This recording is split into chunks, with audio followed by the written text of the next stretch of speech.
homeschooling, pues es una situación difícil, así que también pedimos oración por ellos. Nuestro tema el día de hoy es cómo evitar ser el buzón de quejas de otros creyentes. Cómo evitar ser el buzón de las quejas para otros creyentes. Vamos a retomar un estudio sobre las quejas que vimos el año pasado y vamos a ampliarlo para incluir esto de cómo reaccionar a las quejas de otros creyentes. Pero antes de eso, vamos a repasar lo que vimos el miércoles pasado. Si recuerdan, el tema fue cómo ser un mejor escucha de nuestro prójimo. Y vimos que tendemos a ver este tema al revés. Pensamos que escuchar es fácil y hablar es difícil. Pensamos que cualquiera puede escuchar, lo difícil es hablar, lo difícil es proponer, llevar la conversación. Esa es la forma en la que comúnmente vemos este asunto de escuchar. Pero la realidad es que la mayoría preferimos hablar, preferimos estar moviendo la boca que escuchar. A muchos no les interesan las pláticas que se tratan más de escuchar que de hablar y expresar su opinión. En nuestra soberbia, en nuestro pecado, preferimos confiar en nuestra opinión y nuestra experiencia que confiar en la de otros o escuchar la de otros. Preferimos contar nuestros logros, nuestra experiencia, nuestros conocimientos, que saber de la vida de otros. Ahora, el problema con esto es que los creyentes, como vimos, somos mandados en Santiago 1 a ser prontos para oír y tardos o lentos para hablar. Entonces vimos 5 puntos, 5 lecciones sobre cómo ser mejores escuchas de los demás. El primer punto fue que ser un buen escucha requiere verdadera paciencia. No basta con disimular paciencia ni fingir que somos pacientes. Para ser un buen escucha necesitamos verdadera paciencia. Y el problema es que en nuestra soberbia asumimos que estamos por encima de lo que otros están comunicando, que ya lo sabemos, que hemos vivido cosas mejores, más impresionantes, o en el mejor de los casos, creemos que estamos demasiado ocupados y presionados para escuchar lo que sea que esa persona nos quiere comunicar. Entonces, en vez de hacer un esfuerzo real por escuchar o tal vez agendar un tiempo más propicio, más idóneo para platicar y para prestar atención a lo que alguien nos quiere contar, simplemente escuchamos, pero sin escuchar. Escuchamos sin escuchar, buscando evitar la necesidad de dedicarle tiempo real y atención real a nuestro prójimo. Así que para ser buenos escuchas, tendremos que desarrollar verdadera paciencia. Tendremos que dejar que otros terminen de hablar sin interrumpir. Tendremos que ignorar el celular sin importar que nos busquen. Tendremos que mortificar nuestra soberbia y dejar de dar lugar a muchas buenas excusas que tenemos y que nos fabricamos para no escuchar a nuestro prójimo. El segundo principio para ser un buen escucha es entender que ser un buen escucha es un acto de amor. Requiere poner los intereses de otros antes que los nuestros. Requiere escuchar a otros como tú esperas que los demás te escuchen a ti. Vimos que un mal escucha rechaza de entrada a la otra persona. Uno bueno tiene interés en lo que me quiera decir la otra persona. Un mal escucha se estima como superior al que le está hablando. Y uno bueno se estima como inferior al que habla. Bonhoeffer, en el estudio pasado vimos varias citas de Bonhoeffer y él escribió que así como el amor a Dios comienza por escuchar su palabra, de igual manera el amor por los hermanos comienza por escucharlos. Entonces, si no estamos dispuestos a escuchar a los hermanos, difícilmente podemos decir que les amamos. La tercera lección que vimos fue que un buen escucha hace preguntas profundas que surgen de un verdadero interés y verdadera atención al que está hablando. Proverbios nos dice que el necio no quiere escuchar ni entender a nadie. Lo único que quiere, lo único que le interesa es hablar, expresar su opinión y que otros lo escuchen. Pero un buen escucha No se preocupa solo por hacer saber lo que sé y lo que yo pienso y lo que yo opino. Hace preguntas para ayudar, para entender y para seguir escuchando más. Hace preguntas para seguir escuchando más. La actitud no es deja de hablar que quiero hablar yo. Es déjame entender mejor o incluso déjame ayudarte a entender y expresar más de lo que quieres decir con preguntas profundas, preguntas relevantes. La cuarta lección fue que ser un buen escucha es un ministerio. Bonhoeffer le llama el ministerio de escuchar. La idea es que ser un buen escucha es como ministrar y servir a otros. Bonhoeffer afirma que hay ocasiones en que escuchar puede ser más útil y de más ayuda que hablar. Y muchas veces podemos ayudar a alguien simplemente escuchándolo con seriedad. Cuando estamos ayudando y ministrando a alguien, lo mínimo que espera esa persona de nosotros y lo mínimo que espera Dios de nosotros es que seamos buenos escuchas. Hay días en nuestro servicio cristiano, hay días que nuestro servicio más importante en el día pudiera consistir solo de sentarnos a escuchar a alguien que está sufriendo. Entonces, necesitamos recordar esto en cada oportunidad de ministrar a otros con nuestra escucha. Necesitamos recordar que no es una pérdida de tiempo, que no es un desperdicio y que Dios no lo ve así. Dios no ve pasar tiempo escuchando con atención a otra persona como algo que es un desperdicio.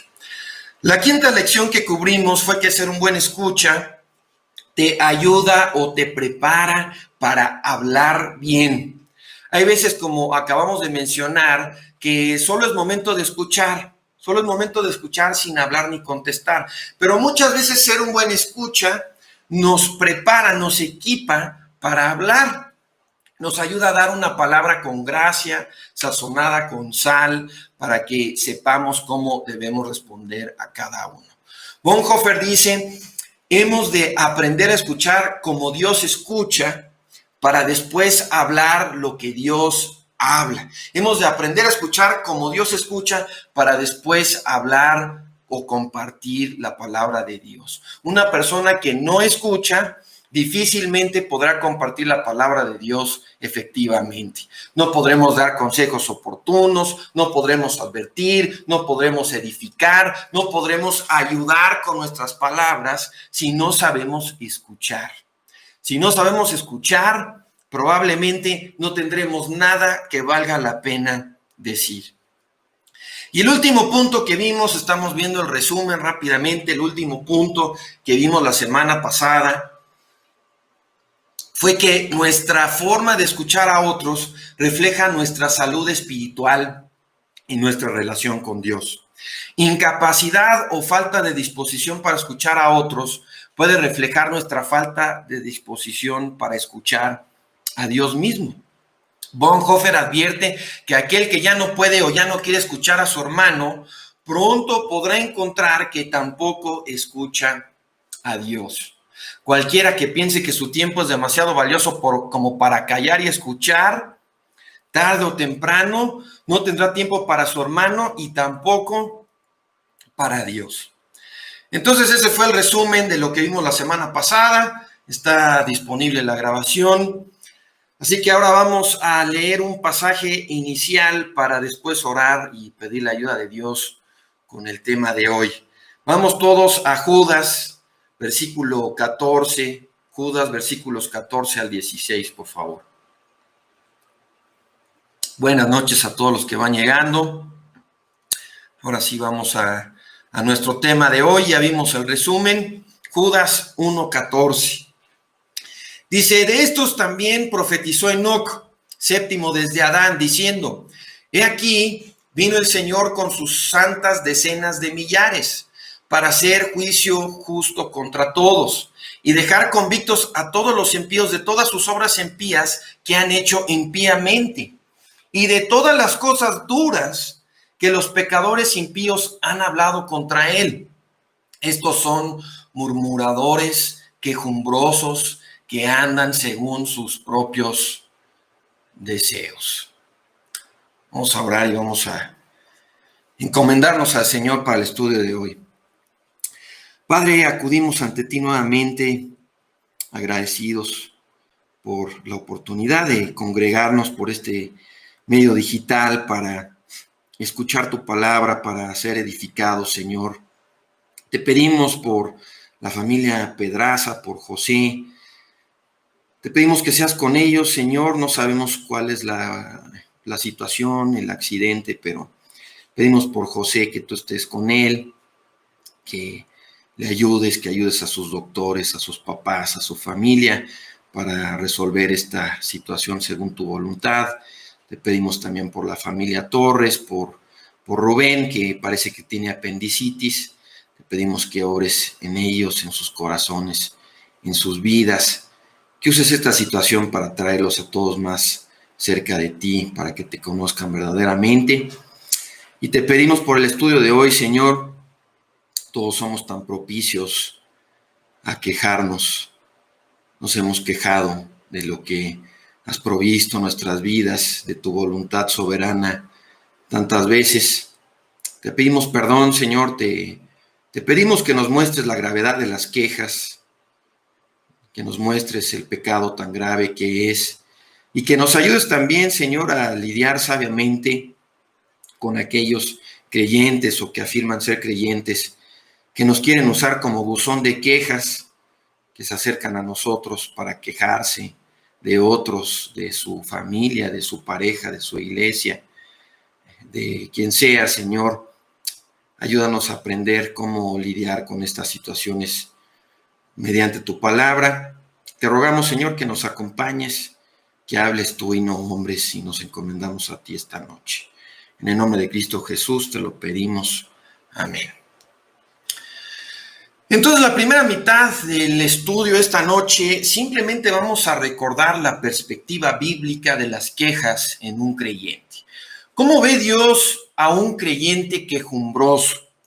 Vale la pena recordar esto porque, como vimos en los estudios de Lamentaciones hace poco, muchos están pasando por situaciones particularmente complicadas, particularmente difíciles. Además, todos somos muy propensos a quejarnos en toda situación, en todo momento, pero tal vez más ahora pudiéramos estar especialmente tentados a quejarnos o a renegar contra lo que es la voluntad de Dios en estos días. Así que vamos a ver cuál es la perspectiva divina de un creyente quejumbroso. Después, en la segunda mitad del estudio, vamos a examinar cuál debe ser nuestra reacción cuando otros creyentes nos quieren traer y nos quieren expresar sus quejas en contra de otros. ¿Cuál debe ser nuestra reacción cuando otros creyentes nos quieren usar como su buzón de quejas, ya sea de manera general o incluso dentro de la iglesia? ¿Qué debemos hacer si otros tratan de usarnos como su buzón de quejas en la iglesia? Ese es nuestro tema. Así que vamos entrando a esto. Hoy día las quejas son algo tan común y tan frecuente que ya ni la registramos como algo pecaminoso o algo desagradable a Dios. Vemos las quejas en la tele, las escuchamos en el radio, nos rodean en el trabajo y en la casa. Un espíritu quejumbroso es algo que se ha normalizado por completo. De hecho, ya ni se le llama un espíritu quejumbroso. Es lo que pasa en la sociedad, ¿no? Tendemos a ponerle otros nombres a los pecados. Al espíritu quejumbroso se le llama tener estándares altos o ser exigentes, en vez de ver el espíritu quejumbroso como pecado. Lo vemos como estar acostumbrados a un cierto nivel y un cierto estándar de hacer las cosas. Pero hoy vamos a ver el costo de las quejas. ¿Cuánto nos cuesta estar siempre quejándonos y siempre descontentos con las circunstancias que Dios nos ha asignado en el mundo? Un espíritu quejumbroso es especialmente pecaminoso y especialmente ofensivo a Dios cuando lo encuentra en un creyente, en alguien que dice ser creyente. Lo opuesto al gozo y contentamiento que Dios quiere ver en nosotros es un espíritu amargo y quejumbroso. Y lo que vamos a ver es que quejarnos es pecado. es dañarnos a nosotros mismos y es ofender a Dios. Las quejas ofenden a Dios. Para muchas personas ya es prácticamente normal tener un espíritu quejumbroso. Es un modo de vida normal. Y podemos decir que incluso creyentes caen en esto. Y una vez que estás en este estado, solo vas a ir de mal en peor. Vas a ser cada vez más crítico, cada vez más infeliz. Y a menos que Dios haga algo, vas a entrar en un tipo de espiral donde todo está mal y nada está bien y siempre tienes algo de lo cual quejarte. Y ese es un error grave, es pecado. Y ese es el primer punto en nuestra lista. Quejarse es un error grave y es pecado. ¿Cómo sabemos que es pecado? ¿Cómo sabemos que las quejas son ofensivas para Dios? Bueno, pues lo vamos a ver en algunas ilustraciones bíblicas. Para empezar, ya leímos en nuestro pasaje inicial de Judas, lo voy a volver a leer, Judas, versículos 14 al 16, encontramos lo siguiente. De estos profetizó Enoc, séptimo desde Adán, diciendo, he aquí, vino el Señor con sus santas decenas de millares para hacer juicio contra todos y dejar convictos a todos los impíos de sus obras impías que han hecho impíamente y de todas las cosas duras que los pecadores impíos han hablado contra él. Estos son murmuradores, quejumbrosos, que andan según sus propios deseos. Vean cómo se deja en claro aquí que las quejas y un espíritu quejumbroso es algo desagradable a Dios, es rebeldía en contra de Dios. Dios te ha dado todo lo que tienes. Tus circunstancias fueron ordenadas providencialmente por Él. Entonces, cuando te quejas de tu vida y tus circunstancias, te estás quejando de lo que Dios ordenó para ti. Tu queja, sea la que sea, al final va en contra de Él, en contra de su soberanía, en contra de su providencia y su control soberano de todo lo que te ocurre. Tú y yo pensamos que solo nos estamos quejando de nuestro jefe. Nos estamos quejando en contra de alguien, en contra de nuestro jefe y se lo merece. O en contra de nuestra familia. O nos estamos quejando del tráfico. O del coche que no arrancó. Y ni siquiera se nos ocurre que cuando nos quejamos de las circunstancias de nuestra vida, simultáneamente nos estamos quejando de aquel que ordenó esas circunstancias en su providencia. Vemos en el libro de Números, en su capítulo 14, que Dios así lo toma. Si yo tengo un espíritu quejumbroso, cuando yo me estoy quejando de las circunstancias de mi vida, Dios lo toma como una queja en contra de Él. Dios toma tus quejas sobre lo que no te gusta en tu vida como una afrenta en contra de Él. Vemos en Números 14, versículo 26, Jehová habló a Moisés y a Aarón diciendo, ¿hasta cuándo oiré esta depravada multitud que murmura contra mí? Las querellas de los hijos de Israel que de mí se quejan. Dios ve nuestras quejas y le ofenden. Un espíritu quejumbroso es pecado y podemos traer disciplina. Nosotros mismos podemos traernos disciplina, como pasó en el caso de Israel en el pasaje que estamos citando.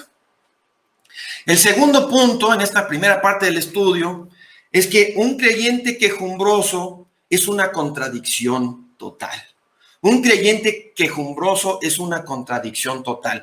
Es una contradicción de todo lo que dice ser y todo lo que pasó cuando Dios le salvó. Un creyente que se queja está contradiciendo todo lo que dice ser y todo lo que pasó cuando Dios le salvó. Cuando Dios te salvó de ti mismo. Te salvó del estado miserable en el que estabas, del hoyo en el que estaba tu vida. Estabas perdido en delitos y pecados.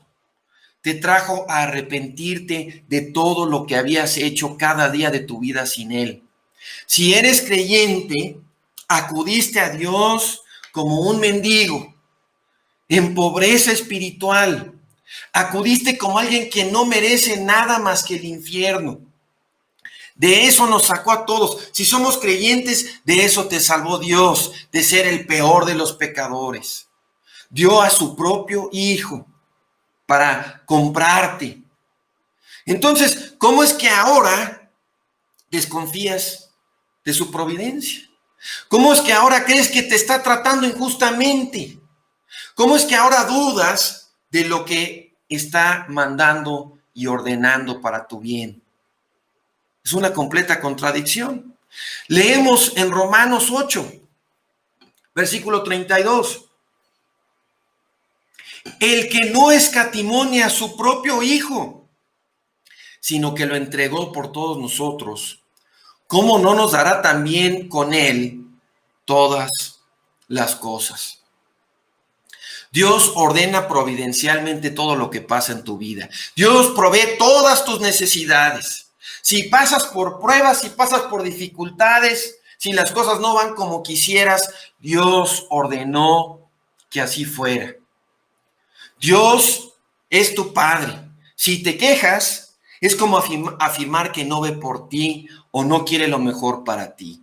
Cristo te salvó. Si te quejas de tu vida, implica que en ese momento estás menospreciando el valor de su sacrificio por ti. El Espíritu Santo es tu consolador y tu ayudador.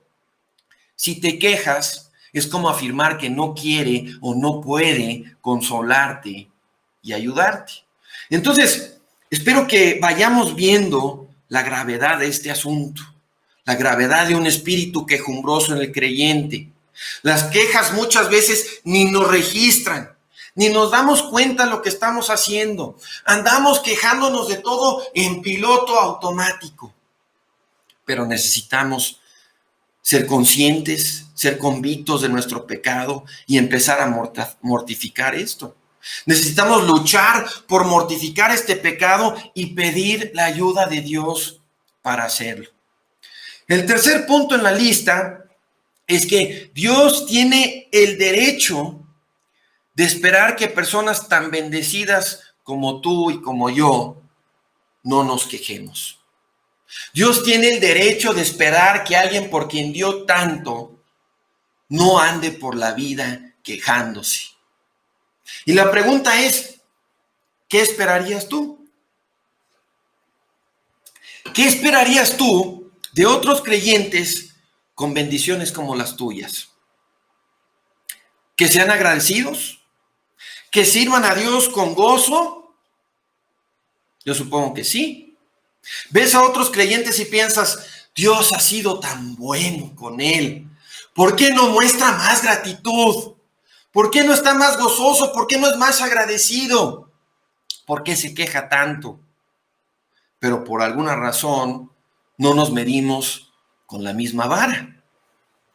Alguien que afirma que Dios lo salvó y ahora Él es su Señor y su todo, debería demostrarlo con su manera de vivir, con su agradecimiento, debería demostrarlo con su gratitud en todo momento. Afirmar que eres creyente y vivir con un espíritu quejumbroso es una total contradicción. Lo que Dios espera de ti no son quejas.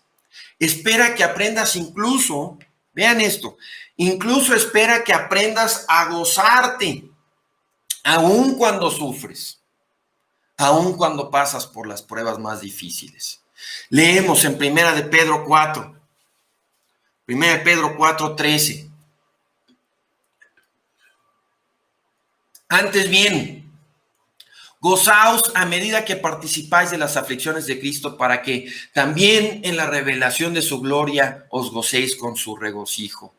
Leemos en Santiago capítulo 1, hermanos míos, tenedlo por sumo gozo cuando os encontréis en diversas pruebas, cuando estés sufriendo, cuando no te gusten tus circunstancias. Leemos en Romanos capítulo 5, y no solo esto, sino que también nos gloriamos en las tribulaciones, sabiendo que la tribulación produce perseverancia. Dios espera ver tu gratitud, espera que aprendas a gozarte y no andar quejándote de todo, aún en las situaciones más difíciles. Entonces tenemos que pedirle a Dios su gracia, su ayuda para reflejar estos pasajes en nuestras vidas. Tenemos que pedirle que nos dé gracia para gozarnos aún en las providencias más oscuras de la vida. Solo con su ayuda, solo con su gracia lo podremos hacer.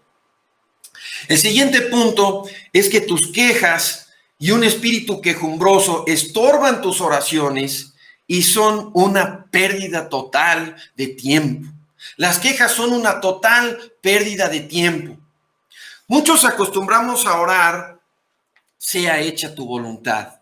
Seguimos el modelo bíblico de someternos a la voluntad de Dios en lo que oramos y lo que pedimos, en lugar de pensar o insistir en nuestra voluntad.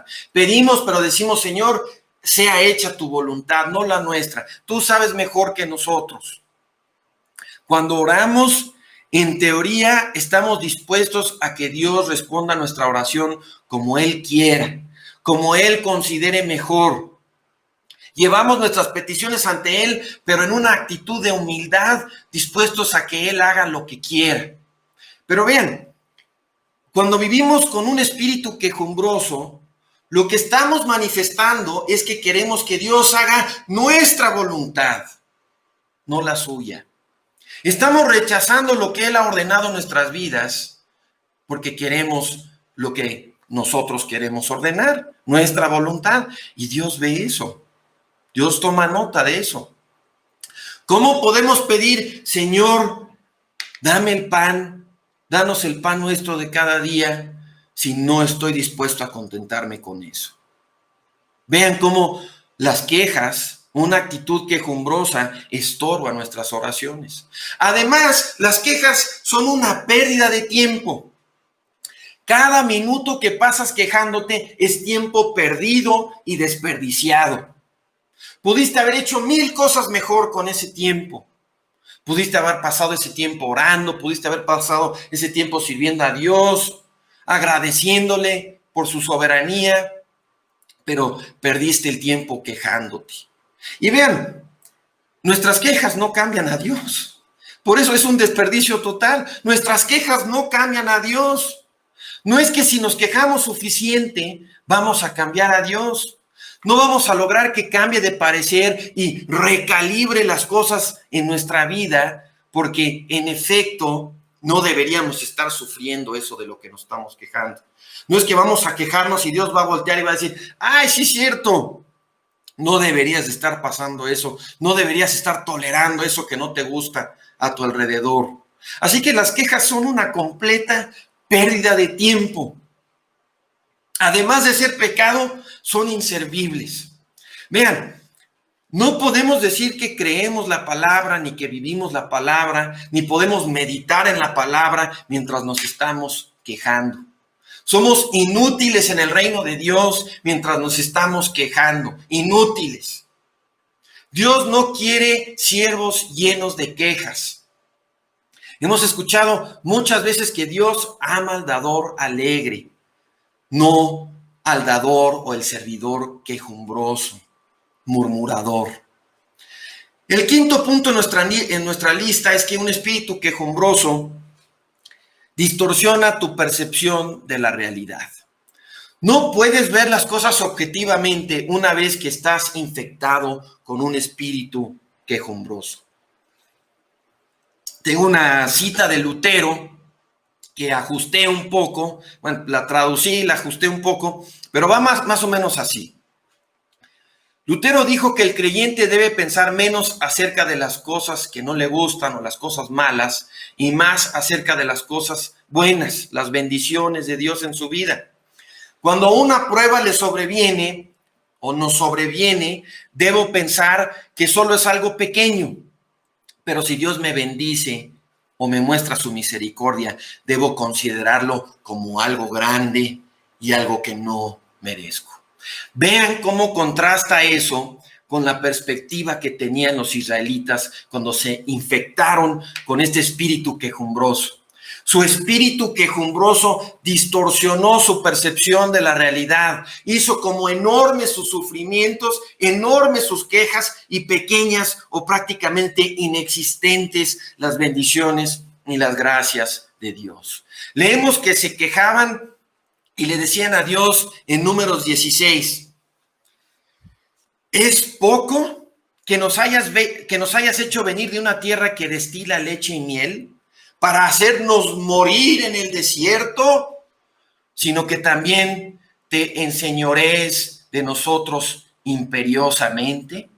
Vean, sus quejas y su espíritu quejumbroso los afectaron al grado de distorsionar su percepción de la realidad. Habían sido esclavos en Egipto por años, sufrieron en Egipto por años. No era una tierra, no era un paraíso que destilaba miel y leche. Fue la tierra de trabajos forzados, la tierra de golpizas a manos de sus dueños, de sus maestros, de los que los esclavizaron, y hasta mataban a sus hijos varones. Entonces llegaron a distorsionar su vista de la realidad, vivían con una percepción completamente sesgada. Y lo mismo puede pasar con cualquier creyente que se permite caer en este pecado y vivir en él por un tiempo prolongado. Se comienza a distorsionar tu realidad y eso puede traer consecuencias severas, disciplina severa, como la trajo para los israelitas. Y ese es nuestro sexto punto. Un espíritu quejumbroso puede traer consecuencias severas. Dios se enojó cuando los israelitas se quejaron. Y se enoja cuando se queja cualquier creyente. No le gusta, le ofende. Los israelitas fueron disciplinados porque se quejaron. Y Dios puede también disciplinarnos a nosotros si nos invade este espíritu quejumbroso. Si nos dejamos dominar por este espíritu quejumbroso. La mayoría de los israelitas que Dios había sacado de Egipto y que había bendecido tantas veces, no salieron vivos de ese desierto. Dios no pasa por alto una vida dominada por quejas e ingratitud. Debiéramos tener mucho cuidado. Vean este principio. Cuando las cosas van mal, cuando no nos gustan nuestras circunstancias, cuando creemos que algo está pasando injustamente, debiéramos tener mucho cuidado de no añadir a nuestros problemas, provocando la disciplina de Dios por nuestras quejas. Un espíritu inquieto y quejumbroso es realmente el espíritu de Satanás. Él fue el primero en quejarse. Él fue el primer inconforme, el primer quejumbroso y el primero que fue castigado por Dios por este pecado. Un creyente con un espíritu quejumbroso no se parece a Cristo, se parece al enemigo de su alma. En séptimo lugar, quejarse es simplemente tonto.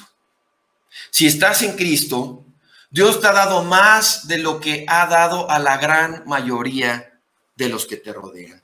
Tú tienes más gracia, más favor inmerecido si estás en Cristo que la gran mayoría de las personas que te rodean sobre la faz de esta tierra.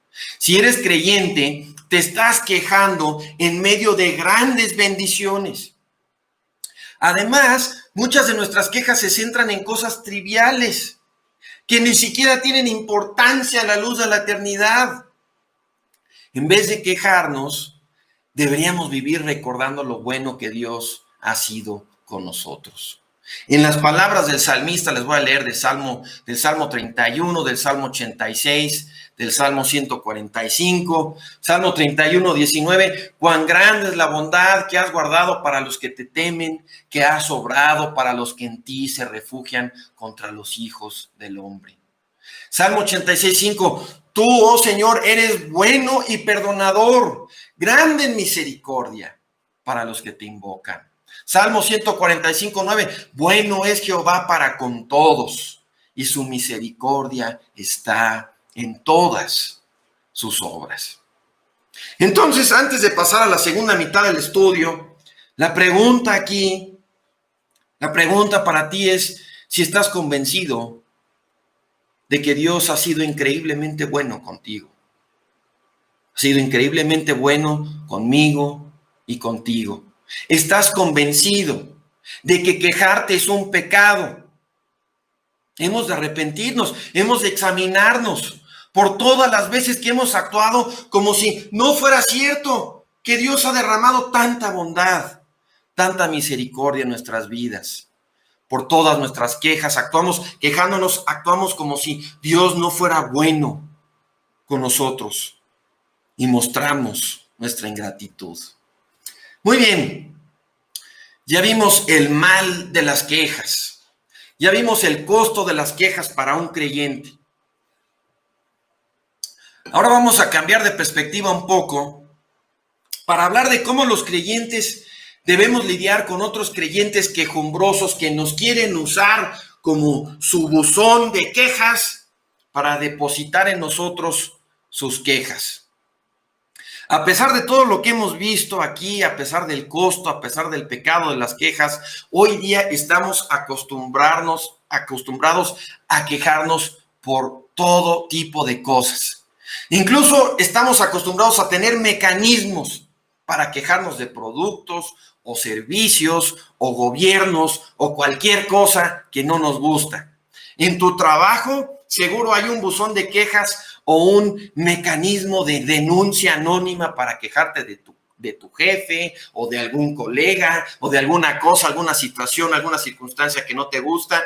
En teoría, en cualquier oficina de gobiernos se tiene lo mismo, aunque curiosamente cuando he estado en diversas oficinas de gobierno y he intentado quejarme en el número ahí que está en la pared con letras gigantes, curiosamente el teléfono nunca funciona, nunca pasa la llamada, extrañamente, pero en teoría hasta en cualquier oficina de gobierno hay algún mecanismo para quejarte. Cualquier prestador de servicios o comercializador de productos hoy día tiene algún tipo de buzón de quejas. Incluso hay mecanismos como Google o como Facebook que te permiten evaluar públicamente un servicio o producto sin temor a censura por el vendedor o el prestador de servicios. Si tienes una queja, puedes subirte ahí a la plataforma y vocearla a todo el mundo por vía de esas plataformas. Pero vean, ¿qué pasa cuando esas quejas se dan en un contexto cristiano? Esa es nuestra pregunta el día de hoy. ¿Qué pasa cuando un creyente se está quejando contigo de su pareja, de su familia o de su iglesia y otros creyentes que conforman su iglesia? Ese es el caso que queremos abordar. Quejas en contra de la iglesia y otros creyentes. ¿Cómo debemos reaccionar a eso? ¿Cómo debemos manejar eso? Bueno, obviamente de entrada no debieran existir estas actitudes, no debieran acercarse a quejarnos con nosotros de otros hermanos. Es completamente incongruente, completamente inconsistente que un creyente se queje de aquellos con quienes está llamado a procurar con diligencia guardar la unidad del espíritu en el vínculo de paz, según Efesios capítulo 4, versículo 3. En general, es increíble que creyentes se quejen y renieguen por lo que sea. Se quejan hasta porque las cosas ya no son como eran cuando vivían en tinieblas, bajo la sombra de la muerte, esclavizados al pecado, como lo acabamos de ver en este ejemplo de los israelitas en el libro de Números. El corazón humano, tarde o temprano, expresará su descontento y su falta de satisfacción en Dios en ese momento, aún en creyentes. Tarde o temprano los creyentes expresan su falta de satisfacción en Dios en un dado momento. Y los creyentes tenemos que luchar en contra de este pecado todo el tiempo. Tenemos que estar alertas todo el tiempo. A pesar de todos los ejemplos, a pesar de todas las advertencias como las que ya vimos, como esta que les leo de Corintios capítulo 10, nos seguimos quejando. Leemos en 1 Corintios 10:10, no murmuréis, como algunos de ellos murmuraron y perecieron por el destructor. Estas cosas les acontecieron como ejemplos y están escritas para nuestra instrucción, para nuestra advertencia. A pesar de todo esto, es inevitable que caemos en el pecado de las quejas. A pesar de versículos como este, caemos todos en las quejas. Y es inevitable que otros creyentes nos verán tarde o temprano como un buzón para sus quejas en contra de otros. Es algo que va a pasar. La pregunta es si estamos luchando en serio, primero por mortificar nuestras quejas y después por manejar bíblicamente las quejas de otros. ¿Estamos apercibidos de este pecado? ¿Lo vemos como pecado? ¿Estamos tratando de mortificar nuestras quejas y de manejar bien las quejas de otros? Vean, la norma a seguir la encontramos de nuevo en Efesios capítulo 4, acabamos de leer ahí. La encontramos en Efesios capítulo 4, versículo 2. Los creyentes debemos con toda humildad y mansedumbre, con paciencia, soportándonos los unos a los otros en amor, conducirnos. Así debemos conducirnos. Humildad, mansedumbre, paciencia, soportándonos. Vean cómo la Biblia da por hecho que no va a ser fácil lidiar con otros creyentes. O sea, nosotros tendemos a pensar, bueno, es que en la iglesia todo tiene que fluir de manera fabulosa. No debe de haber ninguna fricción. Todo debe de ser amor y paz. No debe haber ningún desacuerdo, nadie nos va a ofender, nadie va a pecar contra nosotros, la iglesia es el paraíso en la tierra. Esa es la concepción y la expectativa equivocada que incluso muchos creyentes tenemos. Pero vean cómo la misma Biblia, vean cómo la palabra de Dios da por hecho que no va a ser fácil lidiar con otros creyentes, que vamos a tener que mortificar nuestra soberbia, vamos a tener que aprender paciencia y vamos a tener que soportar a otros creyentes en amor. Y cuando no hacemos esto, cuando no vivimos esto, se manifiestan nuestras quejas en contra de la iglesia y en contra de otros creyentes. La Biblia da por hecho que otros creyentes van a pecar contra nosotros y que vamos a tener motivos para quejarnos de otros creyentes. Basta con vivir unos cuantos años en la fe para confirmar esto de primera mano. Si tú ya eres un creyente, si has vivido unos cuantos años en la fe, ya has confirmado este asunto de primera mano. La duda no es si tendremos o no motivos para quejarnos, ni si otros querrán usarnos como buzón de quejas. No tenemos duda de que otros van a querer quejarse con nosotros. La pregunta es cómo lo manejamos. Bíblicamente, la iglesia es una asamblea de pecadores llamados y salvados por Dios, con un buen de defectos y cualidades molestas que tendremos que tolerar hasta que lleguemos al cielo y seamos perfeccionados y glorificados. Tendremos que tolerar estos defectos, estas cualidades molestas que todos tenemos, relacionándonos con paciencia y con amor. Esa es la realidad de cualquier iglesia, aún de doctrina sana, aún una iglesia verdadera donde se predica la verdad, aún donde hay maestros fieles. Mientras sigamos sobre la faz de esta tierra, tendremos un corazón egoísta, imperfecto, pecaminoso en alguna medida, y otros creyentes también. Y eso garantiza que habrán fricciones, habrán choques entre creyentes. Garantiza que habrán motivos para quejarnos. Entonces, esta es la pregunta. ¿Dónde está el buzón de quejas en la iglesia? Deberíamos de poner ahí una cajita al lado de la caja de las ofrendas, un buzoncito ahí en la puerta donde dice, exprésanos tu opinión, danos tus quejas. ¿Dónde está el buzón de quejas en la iglesia? ¿Qué dice la Biblia? ¿Dónde está el buzón de quejas entre los creyentes? Esta respuesta yo supongo que ya todos la saben. El buzón de quejas está directamente con el ofensor, con el que te ofendió, directamente con el que te agravió y con nadie más. El procedimiento nos lo dejó muy claro Cristo en Mateo 18. Leemos en el versículo 15, por tanto, si tu hermano peca contra ti, ve, amonéstale a solas entre tú y él. Y si él te escucha, has ganado a tu hermano. No voy a leer el resto del procedimiento. Si tienen dudas, solo vayan ahí a Mateo capítulo 18 a partir del versículo 15 y sigan leyendo. Está indicado en ese pasaje claro como el agua cuál es el procedimiento. Este es el único procedimiento aprobado por Dios para las quejas en contra de otro creyente. Es claro y no tiene excepciones. El buzón de quejas entre creyentes está directamente con quien pecó contra ti. El problema viene cuando los creyentes no hacen caso de nada de esto y quieren irse por la libre.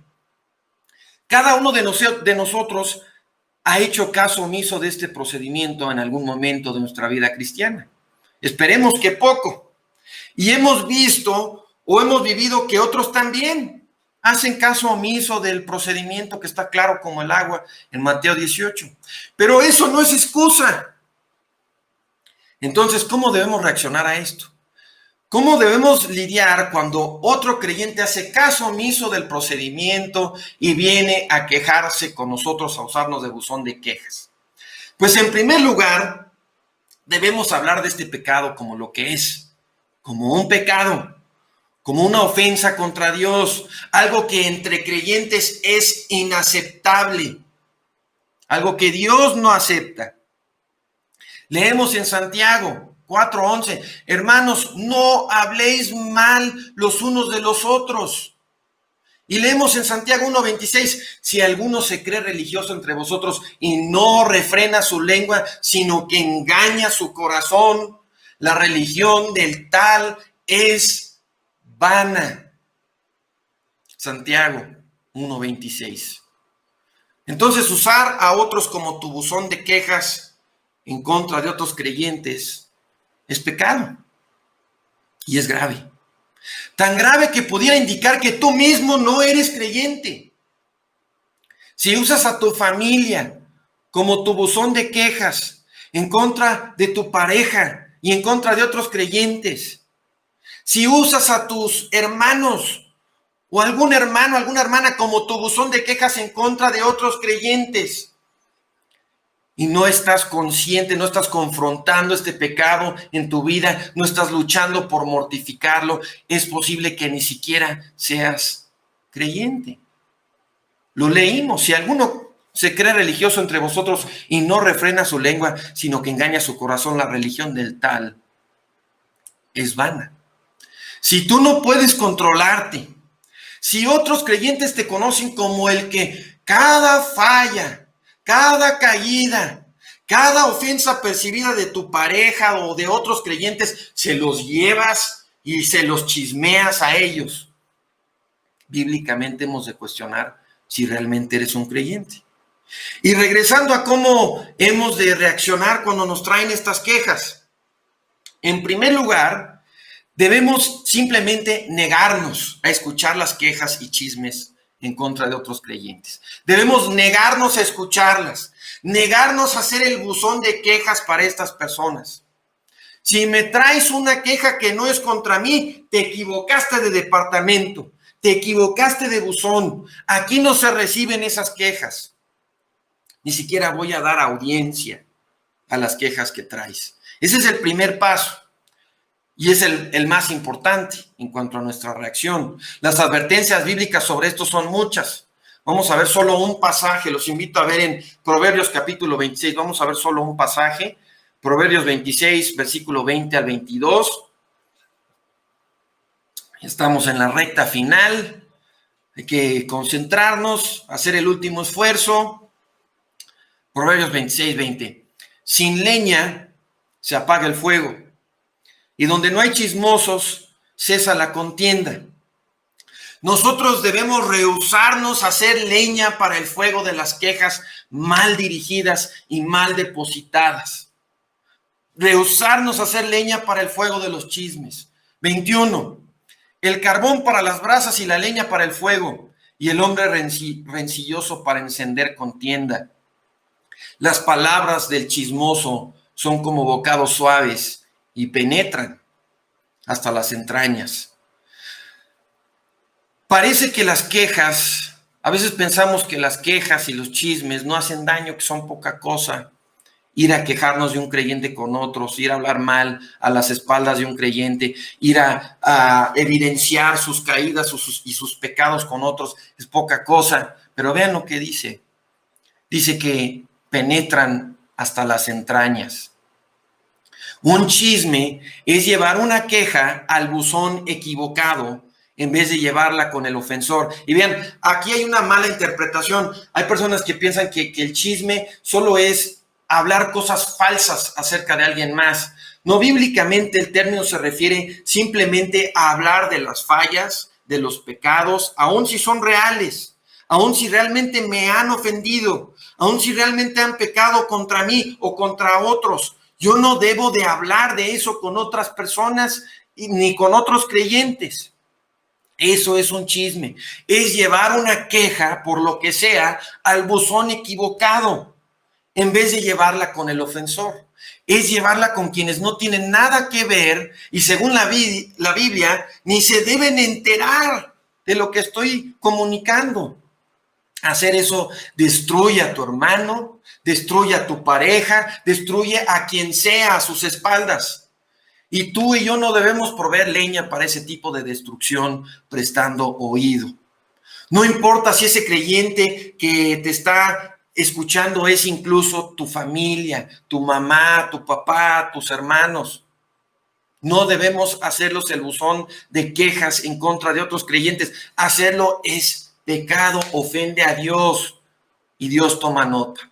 Así que ahora vamos a cerrar con algunas formas de responder a quienes se equivocan de buzón con sus quejas.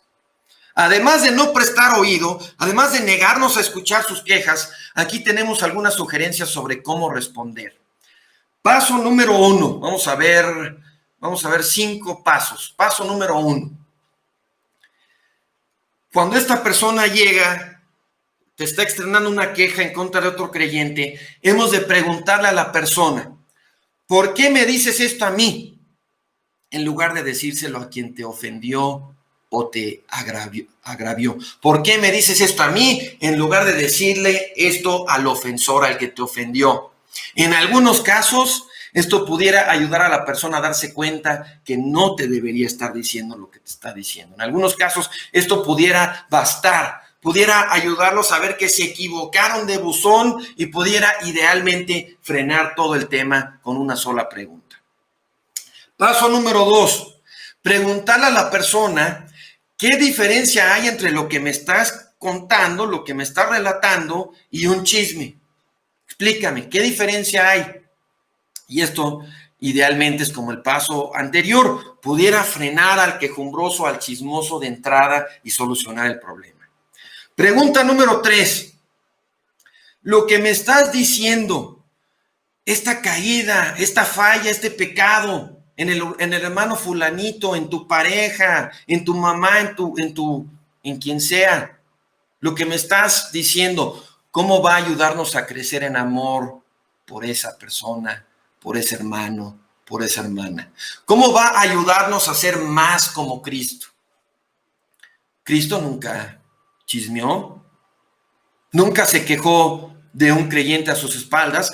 Vemos que muchas veces siguió el procedimiento bíblico, muchas veces confrontó al ofensor, al pecador directamente con su pecado, pero nunca se equivocó de buzón, nunca se quejó de un creyente a sus espaldas.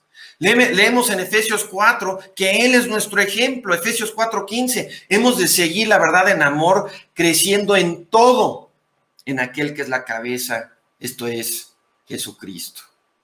Pregunta número 4.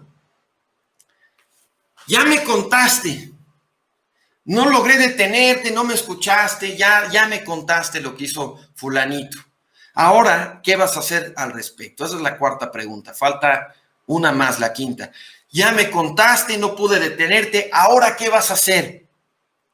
Cualquier respuesta que no sea seguir el procedimiento de Mateo 18 o aplicar 1 de Pedro 4, que dice que el amor cubre una multitud de pecados, es inválida. Es antibíblica y no es opción. Cualquier otra respuesta sobre qué va a hacer esta persona es antibíblica. Y último paso, paso número 5. Si la respuesta a la pregunta anterior de qué vas a hacer fue, pues sabes qué, hermano, tienes razón, voy a seguir las instrucciones de Mateo 18. La siguiente pregunta que le vas a hacer a esa persona es, ¿cuándo? ¿Cuándo vas a seguir el procedimiento de Mateo 18? ¿Cuándo lo vas a hacer? Y así, si te vuelven a sacar el tema, tu respuesta automática va a ser, tú dijiste que ibas a seguir el proceso indicado, claro como el agua en Mateo 18, en tal fecha, a tal plazo. ¿Qué pasó? ¿Por qué estoy escuchando de esto otra vez? Ahora, si la respuesta a la pregunta 4 fue la otra posible respuesta, ¿sabes qué, hermano? Tienes razón. Voy a aplicar el amor cubre una multitud de pecados. Me voy a olvidar de esto, ya no lo voy a sacar. Entonces, si te responden eso, tú debes responder explicándole la definición del amor cubre una multitud de pecados. Eso significa que vas a perdonar a quien te ofendió, que ya no vas a volver a sacar este tema ni quejarte de esto conmigo ni con nadie. ¿Te estás comprometiendo a eso? Eso es lo que hemos de preguntar, explicar qué significa eso y preguntar si ese es el compromiso que están haciendo. Y si vuelven con nosotros a quejarse de lo mismo, hay que recordarles el compromiso que hicieron. Entonces, esta es la lista, son 5 pasos, es una lista de Dan Phillips que modifiqué un poco. Y yo creo que si siguiéramos esta lista de pasos cada vez que un creyente quiere usarnos de buzón de quejas, podríamos hacer muchísimo bien y detener muchísimo daño, muchísimo pecado, muchísimas ofensas, muchísimas cosas que ofenden a Dios. Además, hacer esto es un mandamiento. No es simplemente una buena opción. No es si queremos o si no, pues ya vamos a escuchar y vamos a ser copartícipes. No, esa no es opción. Tenemos que responder y manejar bien estos buzones de quejas equivocados. Leemos en Levítico capítulo 19, no aborrecerás a tu hermano en tu corazón, ciertamente amonestarás a tu hermano para que no cargues con pecado a causa de él. La versión 60 dice, para que no participes de su pecado. ¿Cuántos daños podrían ser evitados? ¿Cuántas relaciones salvadas e incluso fortalecidas, mejoradas, si tan solo dejáramos de quejarnos con quien no debemos y dejáramos de prestar oído a quejas que no tienen nada que ver con nosotros? ¿Cuánto mal se evitaría si solo dejáramos de recibir quejas que alguien quiere depositar en el buzón equivocado? Todos hemos caído en este pecado. Nos hemos quejado con quienes no debiéramos. Hemos recibido quejas de quienes no las deberíamos recibir. Pero no podemos seguir. Tenemos claro este tema, no podemos seguir. Debemos entender este pecado bíblicamente, arrepentirnos de nuestras caídas en esto y luchar por vivirlo, luchar por santidad, por ponerlo en práctica. Cuando un creyente tiene quejas en contra de otro hermano u otra hermana, no necesita quien lo escuche. Esto es un error. Hay personas que piensan, bueno, sí, voy a escuchar las quejas del hermano fulanito. ¿Por qué necesita a alguien que lo escuche? No necesita. La Biblia dice que no es cierto eso. No necesita quien lo escuche. Tiene a Dios quien lo escuche. Tiene un buzón de quejas que es ir directamente con esa persona. No necesita a quien lo escuche, no necesita a quien llorarle, no necesita con quien ventilar sus frustraciones en contra de esa persona. No debemos creernos ninguna de esas mentiras ni prestarnos a eso. Eso es ser copartícipe en sus pecados. Si llega otro hermano tratando de ventilarnos sus quejas en contra de su prójimo, lo que necesita es que lo detengamos, que lo frenemos. Eso es lo que necesita. Sí, con amor, sí, con la palabra, y a veces hasta rehusándonos a escucharlo, hasta que nos dejen hacerles esta lista de preguntas, o por lo menos tal vez si no son textuales estas preguntas, ustedes pueden formular las suyas, pero se basan en lo mismo, en los mismos pasajes bíblicos. Yo creo que incluso si memorizáramos estas preguntas, nos serían de mucha ayuda, porque sin duda las vamos a necesitar. Nunca se ha resuelto un problema o una ofensa con quejas mal depositadas. Si recibimos quejas mal depositadas, solo estamos aumentando, empeorando, potenciando más el problema. No estamos ayudando, estamos pecando, estamos ofendiendo al Señor. Estamos empeorando la situación y estamos dando lugar al diablo para destruir a nuestro prójimo, a nuestra pareja, a nuestro hermano, incluso a nuestra iglesia. Así que luchemos por santificar nuestras vidas en este asunto de las quejas, tanto en nuestras quejas personales, en cómo lidiamos con las quejas de otros. Como leímos, siguiendo la verdad en amor, crezcamos en todo, en aquel que es la cabeza, esto es Cristo Jesús. Vamos a orar. Padre, te agradecemos este tiempo que nos has dado, la claridad de tu palabra, Señor. Tantas veces ignoramos cómo las cosas están tan claramente puestas en orden en tu palabra. Las instrucciones son tan claras. Todos los pasos a seguir, todas las situaciones delineadas. Te damos gracias por ello, Señor, porque tenemos tu palabra, porque podemos estudiar estas verdades. Pero sobre todo, Señor, te pedimos perdón por nuestras fallas en vivir esta verdad, estas instrucciones y mandamientos. Te pedimos tu ayuda, Señor. No podremos vivir esto sin tu ayuda. Somos tan ingratos, nos quejamos tanto, Señor. Somos tan prestos a escuchar el mal acerca de otras personas y destruirlas a sus espaldas. Te rogamos tu ayuda para vivir esto, para vivir en santidad, para agradarte, con gozo y gratitud en vez de quejas, y manejando bien las quejas que otros pueden traernos. Te rogamos todo esto, Señor. Te pedimos también por José, por la familia Pedraza, la familia Torres, de manera especial en estas urgencias médicas. Te rogamos que tú obres, que estés con ellos. Y te damos gracias por todo en el nombre de Cristo Jesús. Amén. Pues buenas noches a todos. Qué gusto verlos conectados de nuevo. Gracias a Dios por otra oportunidad de reunirnos de manera virtual. Les seguimos invitando a